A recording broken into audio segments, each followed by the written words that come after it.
On happiness. The pursuit of, living vicariously through, is this seemingly unattainable concept we spend lifetimes chasing and never quite seem to grasp. It's satisfaction.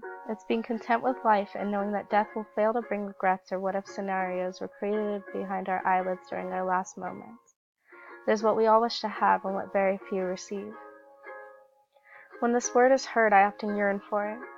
My happiness is derived from beauty, watching a million faces dance by, their expressions, their tears, their life stories, the mountains in all of their majesty with towering trees and crystal streams, the stars and how they shine the brightest in the dark, illuminating the world below. The world is a canvas, and what is painted upon it is my masterpiece. Adrenaline rushes are incomparable, but lasting happiness is something I see in the layers of the universe, what has been discovered and what remains a mystery. They call to me and I listen, idealizing the conventional and worshiping the extraordinary.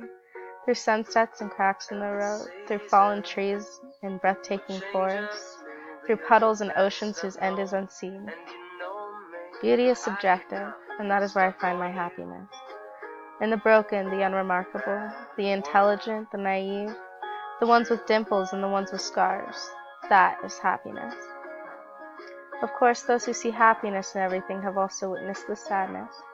Without desolation, appreciation for happiness may never come. Why I chose this specific memory is only to be blamed on my knowledge of the symbiotic relationship between happiness and sadness. And old memories are easier to admire than those of recent. Groggy, sleepy eyelids crack open to the slight morning light peeking through the windows of our single-story house. Hair pasted to my forehead and mouth while inhaling the thick, humid Louisiana air. Sweating in the summer heat for the first day of school, I drag myself off of my princess bed and pull on my navy khaki uniform for the first time. Scents of pancakes and coffee waft through the house on air currents blown by our overworked air conditioner, which, even on full blast, is definitely not cold enough. My hair a halo around my head, reaching down to my butt in pieces wildly grasping for something to stick to. My mother walks in, still in her pajamas, green eyes like swimming pools in mid-July filled with an incomparable love for me. She sits beside me, brushing my hair until it falls in waves cascading down my back, braiding each piece into golden brown ropes that summon the nickname Rapunzel. The creaking wooden floors awaken to the footfalls of my brother and I. My father sits in the kitchen in his polo and khaki shorts, kissing my mother before he leaves for work. My brother sits at the table eating his breakfast, his movements sloth-like. He's always been terrible at waking up. I skip to my chair and kick him in the shin, laughing my fair, sun-kissed head off. He was always darker than me in skin tone and eye color and hair. He would never hit me back, which would only make me want to annoy him more. My grandma once told me that he would get so upset with me saying I destroy everything, which I suppose that was true, and still remains so.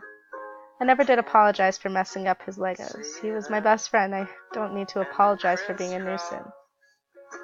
My mother sets 2 fresh banana pancakes on my seashell plate. Butter melts down the sides, syrup forms clustering in the indent. Heaven and my mother's cooking were synonymous. A clean plate later, I run to the sink, washing it off before I open our Colossus ivory French doors to a glowing dawn sky.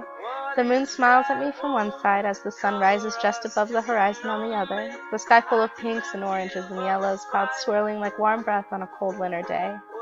As my mother pulls her camera from her bag, my brother audibly groans and I roll my eyes. I never realized how nice it felt to have parents who love me and who want to remember each day of my life. I never appreciated it. We walk back to the porch steps for our picture, and I wrap my arms around him, enveloping my brother in a warm, sisterly embrace. He puts one arm around me like he always did and glared at the camera as I gave it my best semi-toothless smile, dimples in cheeks and everything.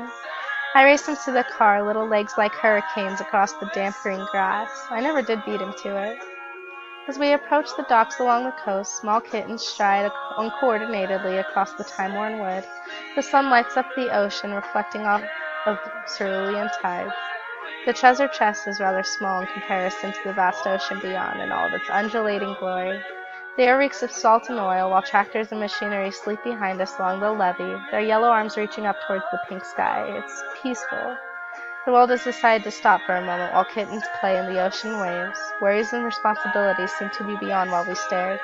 White sneakers and khaki pants with dirty cuffs, I never was quite tall enough to have them fit properly, hang over the edge of a groaning dock as the water tickles my laces. The world began to spin again, as it always does, and I have to go to school, but the memory of those few seconds has stuck with me over 13 years, never fading.